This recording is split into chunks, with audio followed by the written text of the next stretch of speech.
Haryana assembly election के लिए सभी 90 सीटों पर छिटपुट वारदात के बीच वोटिंग जारी है।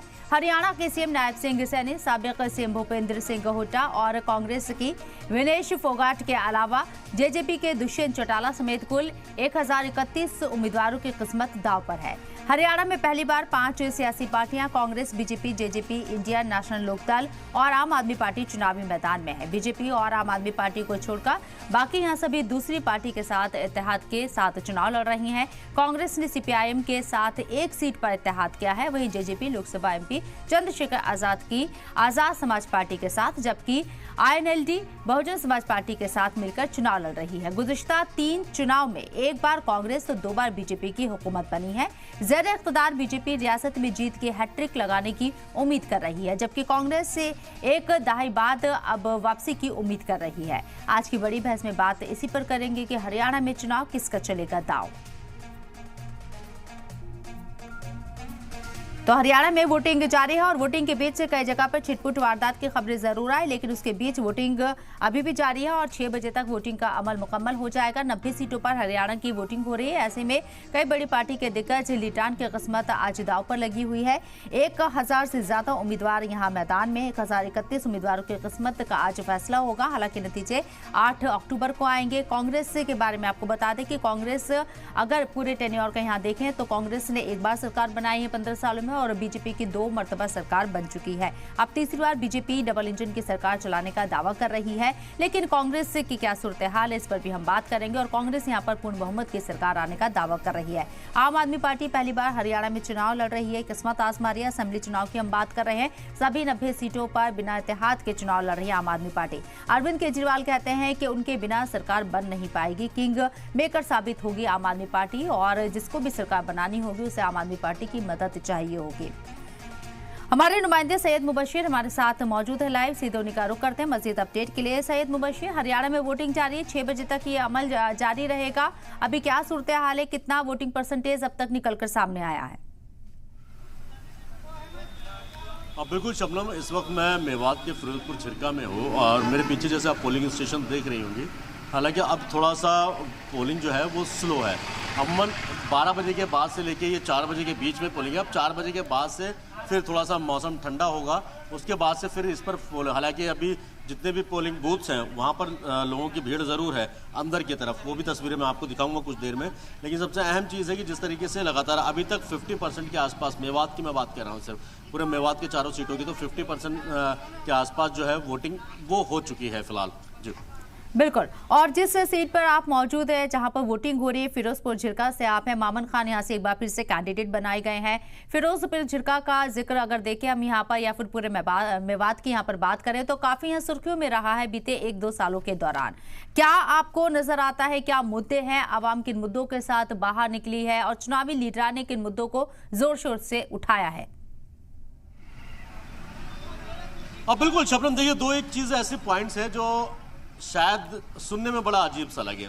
वजह उसके पीछे पिछले 15 साल का अगर मैं रिकॉर्ड याद देखूं, नसीम अहमद जो अभी इस वक्त बीजेपी के कैंडिडेट हैं, बीजेपी के टिकट पर चुनाव लड़ रहे हैं, ममन खान से पहले 2 बार विधायक रह चुके हैं इनेलो से। इनेलो छोड़ के जब बीजेपी का दामन थामा तब पिछले बार ममन खान से कुछ वोटों से हार गए थे। इस बार टक्कर बराबर किया ऑलमोस्ट, क्या अभी कुछ ज्यादा। लेकिन जिस तरीके से जैसे कि 1 साल पहले की जिक्र किया, नू दंगों को लेकर काफ़ी सारी चीज़ें, ममन खान के ऊपर कई सारे आरोप लगे, कई सारे FIR हुई, बहुत सारे मुकदमे चल रहे हैं, अभी भी उसमें चल रहे हैं। उन चीज़ों का भी ग्राउंड पर कहीं ना कहीं असर देखने को मिल रहा है। दूसरी तरफ अगर हम बात करें डेवलपमेंट की, डेवलपमेंट के नाम पर सबसे मेन चीज़ थी जो यहाँ का मेन रोड है, मेन हाईवे जो गुरुग्राम से लेकर और अलवर को जोड़ता है, वो सिंगल लेन हाईवे, और उसको बड़े लंबे टाइम से, क्योंकि 10 साल नसीम यहाँ से विधायक रहे लेकिन सरकार में नहीं रहे, ना ही उनकी पार्टी सरकार में रही जब वो इनोला में। तो दूसरी तरफ जब बीजेपी की सरकार आई तब वो यहाँ से हार गए, उसकी वजह से जो है काम यहाँ का ठप हुआ।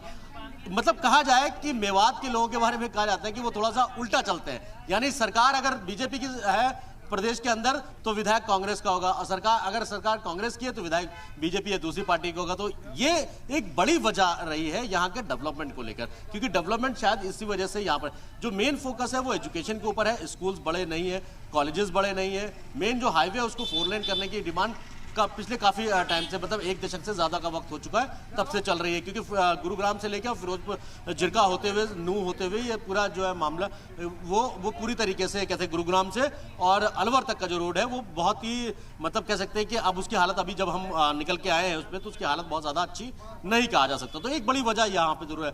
कुछ लोग हैं, एक बार बात कर लेते हैं, उनसे भी जानने की कोशिश करेंगे, क्योंकि यहाँ के वोटर्स भी हैं और डेवलपमेंट की बात किस तरीके से करते हैं उनसे। क्या नाम है आपका? रिंकू खंडेलवाल। रिंकू साहब, क्या मेन मुद्दे हैं यहाँ पर कि जो होना चाहिए था और जो नहीं हुआ अभी तक? शिक्षा का भी बहुत बड़ा अभाव है यहाँ पे। शिक्षा है यहाँ पे, शिक्षा का बहुत बड़ा अभाव है। अभाव है यहाँ पे। ओके, तो यहाँ पर किसी तरीके का कोई और वो है अभी, और क्या क्या मुद्दा है? एक तो आपने शिक्षा का अभाव बता दिया, दूसरी चीज़ ये कि हॉस्पिटल्स हैं, एजुकेशन सिस्टम की बात आप कर रहे हैं, हेल्थ सिस्टम की बात कर लीजिए, रोड की बात कर लीजिए, किस तरीके की चीज़ें हैं? मुझे नहीं लगता कि मेवात में ये सारी चीजें हो पाएंगी। ऐसा क्यों नहीं लगता आपको? नुमाइंदे ही ऐसे चुन के भेजते हैं हम। चुनते तो आप ही लोग हैं ना, फिर ये तो अपने ऊपर ही सवाल खड़े कर रहे हैं आप। चुनते तो आप ही लोग हैं ना, मेवात के लोग चुनते हैं ना।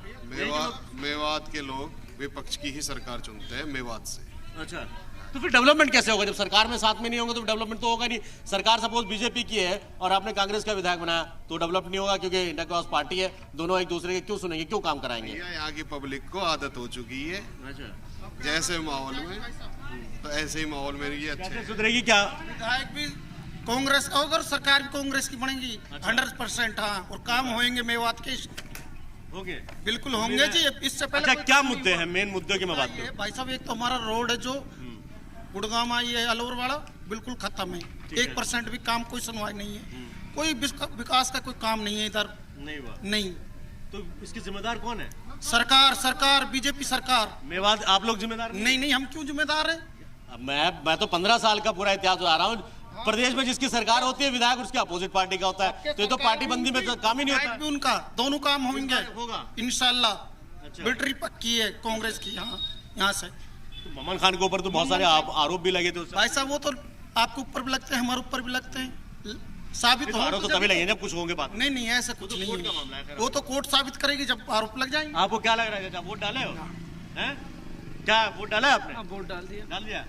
किन मुद्दों क्या, किसको डाला मुझे नहीं जानना है। मुद्दे क्या है वो बताओ। मुद्दे ये है कि एक तो मोहल्लों में, हमारे शहर में पानी की बहुत सुविधा नहीं है। अच्छा, रोड है। पानी आया तो है ना यहाँ पे? पानी तो आया है ना? पानी अभी घर नहीं पहुँचा ने। अच्छा, हाँ, पानी आ गया है वैसे यहाँ। बहुत भटक रही है पब्लिक। अच्छा, हाँ। और क्या है यहाँ पे? बस यही मुद्दा, यही सब रोड मुद्दा है। टूटे हुए हैं सारे। रोड टूटे हुए हैं। हाँ, आपको क्या लग रहा है, क्या और मुद्दे हैं? सर मुद्दे तो बहुत हैं। तो बताओ, 2-4 बताओ। बेरोजगारी के मुद्दे बहुत हैं। हाँ, आगे आओ, बताओ तो सही ना क्या बेरोजगारी के क्या। मुद्दे बहुत हैं। अच्छा, और अब पार्टी है, अब कोई बीजेपी को वोट दे या किसी को वोट दे, वही वोट तो देनी है। अब ये तो आदमी भी वोट है, ये तो कोई मुद्दा नहीं हुआ। और क्या मुद्दा है?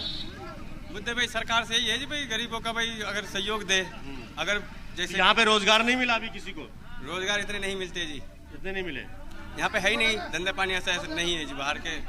बाहर के लोगों के लिए धंधा पानी इतना नहीं है यहाँ पे। नहीं है बाहर के लोग, धंधा पानी नहीं है। शबनम देखिए, मैंने जैसे पहले बताया, आप लोग करते हैं क्योंकि मैंने कहा ना कि थोड़ा सा उल्टा चलते हैं। उल्टा चलने के पीछे कहने की वजह ये थी कि पिछले 15 साल का अगर हम सिर्फ इतिहास उठा के देखें, जब नसीम अहमद 2 बार यहाँ से विधायक रहे, तब सरकार कांग्रेस की रही, दूसरे राजनीति। जब बीजेपी की सरकार बीजेपी में आए तो यहाँ से विधायक वो ना बन के कांग्रेस के विधायक हो गए। तो ये कॉन्फ्लिक्ट जो होता है वो सबसे अहम वजह बन जाती है। सईद मुबशिर, आपसे समझना चाहेंगे कि यहाँ का जो सियासी गणित है, अगर वो मजहबी गणित के तौर पर देखें तो हिंदू अक्सरियत और मुस्लिम अक्सरियत में वोट बैंक में कितना डिफरेंस रह सकता है? और मामन खान क्योंकि पहले भी MLA रह चुके हैं और उनके ऊपर का इल्जाम भी है, क्या इस बार भी उनके जीतने के चांसेस ऐसे कुछ नजर आते हैं इन तमाम सरगर्मियों के बीच में? देखिए, ग्राउंड की रियलिटी अगर हम शबनम समझना चाहें तो इस वक्त मामला बहुत टाइट है। टाइट मैं इस वजह से कह रहा हूं क्योंकि डेवलपमेंट की बात है, काम कुछ 1-2 प्रोजेक्ट यहाँ पे जरूर हुए फिरोजपुर झिरका में बीजेपी की सरकार में। खट्टर को बहुत ज़्यादा लोग यहाँ पर नकार नहीं रहे हैं। काम हुआ, कई सारी चीज़ें, कुछ जगह रोजगार भी मिला, मुसलमान लड़कों को मिला। और दूसरी बात करें जो हिंदू और मुसलमान वोटिंग परसेंटेज की, तो जैसे देश भर में बीजेपी के तौर पे कहा जाता है ना कि 80-20 की राजनीति, मेवात का समीकरण टोटल उसी तरीके से 80-20 की राजनीति में 20% यहाँ पे नॉन मुस्लिम है और 80% के आसपास इन चारों विधानसभा की अगर मैं बात करूँ तो मुस्लिम बहुल क्षेत्र होता है। मुस्लिम बहुत क्षेत्र होने की वजह से एक तो एजुकेशन के लिए सबसे ज़्यादा पिछड़ा हुआ है, दूसरा डेवलपमेंट के नाम पे कुछ नहीं है। सड़कें जो पहले बनी थी वो बनी हुई है, आज तक नहीं हुई। 5 सालों में कितना काम हुआ वो भी ना के बराबर ही है, क्योंकि सबसे मेन चीज़ जो है मैंने आपको बताया, जो हाईवे है गुरुग्राम यानी गुड़गांव से लेकर और अलवर तक का हाईवे, आज हम उसी हाईवे पर चले हैं और ये तकरीबन 60 से 70 किलोमीटर का पूरा स्ट्रेच है और ये रास्ता कहीं से भी आप स्मूथली नहीं चल सकते। तो ये लोगों की बड़ी डिमांड है और उसके पीछे की ये दूसरी वजह है, रोजाना यहाँ पर कोई ना कोई हादसा होता है जिसकी वजह से यहाँ पे डिमांड है कि इसको एटलीस्ट 4 लेन किया जाए। और ऐसा भी नहीं है कि जमीन नहीं है, जमीन भी काफी है, इसको चौड़ीकरण इसका किया जा सकता है। हालांकि सरकारों ने इस पर सुध नहीं ली। बीजेपी में एक बार जब मनोहर लाल खट्टर यहाँ से 3 साल पहले जब आए थे तब उन्होंने कुछ वायदे जरूर किए थे, कुछ विलासे थे, लेकिन अब 6 महीने पहले वो भी मुख्यमंत्री पद से हट गए। कहा यह गया कि आप विधायक जो है बीजेपी का बनवाइए, सरकार भी अगर वो रहेगा तो अपने सरकार से अपने संगठन से काम करवाया जा सकता है। तो ये कई सारी चीजें हैं जो यहाँ पे कॉन्फ्लिक्ट पैदा करती हैं, जिसकी वजह से जो समीकरण पिछले है, अगर 10 वो साल का बहुत ही रिपोर्ट कार्ड drastically यहाँ change हो देखें जाता है यहाँ मुबशीर, का। पिछले 10 साल का रिपोर्ट कार्ड देखें बीजेपी का, क्योंकि स्टेट के अंदर बीजेपी की सरकार ही रही है 10 सालों तक और तीसरी बार हैट्रिक लगाने का दावा कर रही है बीजेपी की सरकार। मेवात की इन चारों सीटों पर बीजेपी की क्या सिचुएशन रही है पिछले 10 सालों में? देखिए, पिछले 10 सालों की बात करूं, 2 बार विधायक नसीम अहमद थे।